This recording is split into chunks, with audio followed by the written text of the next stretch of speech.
here's the truth about male-female relationships. Women fuck men they respect. Mm-hmm. That's it. They don't fuck men they like. They don't fuck men they love. They fuck men they respect. If she loves you and likes you and doesn't respect you, she will not have sex with you. I have women who respect me and fucking hate me, but they're here every time I call. So if they respect you, they're going to sleep with you. Yeah. And this is something that's biological and evolutionary. They fuck men they respect. So how do you make women respect you? Well, first you have to be worthy of respect as an individual. There's no hack. If you're worthy of respect, you're worthy of respect. But secondly, you cannot allow blatant disrespect. So if you allow her to blatantly disrespect you and you tolerate that, then you're setting a precedent, which means, well, why would I respect this guy in the first place? Yep. I say this to guys all the time. I've had loads of guys who come to me for like coaching and stuff, and they say, my woman doesn't respect me, da-da-da-da-da. And I say, look, it's much harder to fix something that's broken than just never let it go wrong in the first place. Right. From the second you got together, you should have been a man, and you haven't got to be an asshole. You haven't got to be aggressive. I'll sit with a girl and very politely say, look, if we're going to be in a relationship, if I'm going to take you seriously, you're not going to have male friends. If you want to hang around with a whole bunch of men, then I'm not going to take you seriously. What do you mean you won't take me seriously? I mean, we can fuck, but I'm never going to look at you as serious material.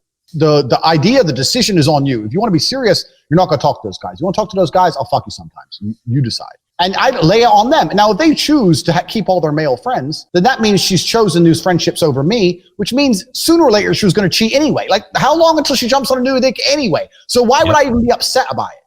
But most men are too scared to just put the ultimatum down. And you haven't got to put the ultimatum down in some scary, big, brash way. Just be clear. Look, any woman I'm with who I take seriously doesn't hang around with other men. So it's your choice.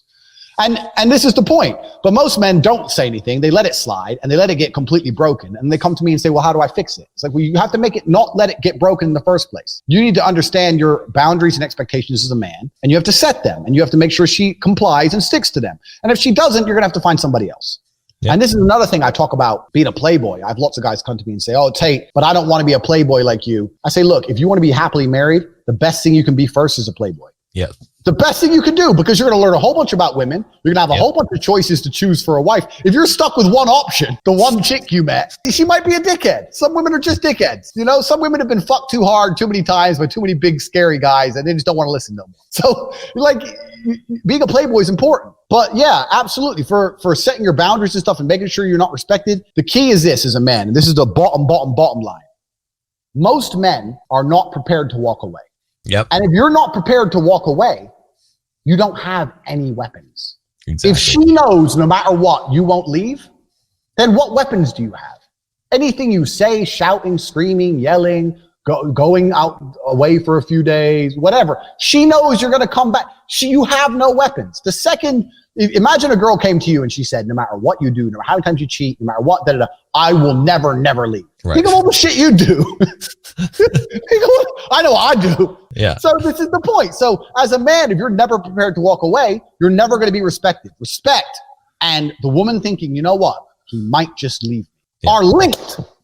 They have to be there. So you have to mean what you say. You have to let her know, look, there's some things I won't tolerate. And if you fuck with me, I'm going to walk away. And if you walk away and she doesn't chase you, then she's gone. At least you saved yourself a fucking nasty divorce and getting cheated on and all that shit. Just end it then and there and save yourself a bunch of time.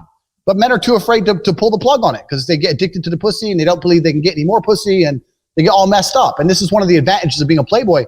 I can leave any chick because I got 10 more. So if she doesn't act right, I'll just replace her for the night and I'll feel better by the next day. I go through a breakup a week. I'm used to it. I don't give a shit. And it's just like, this is part of the game. So you have to be prepared to walk away as a man. So you have to look at any relationship you're in and say, okay, I'm a nice guy. I love her. She loves me, but I have boundaries. And if she fucks with them, I'm going to have to walk away. And that's the truth. Otherwise, you're never going to be respected. Yeah. I call it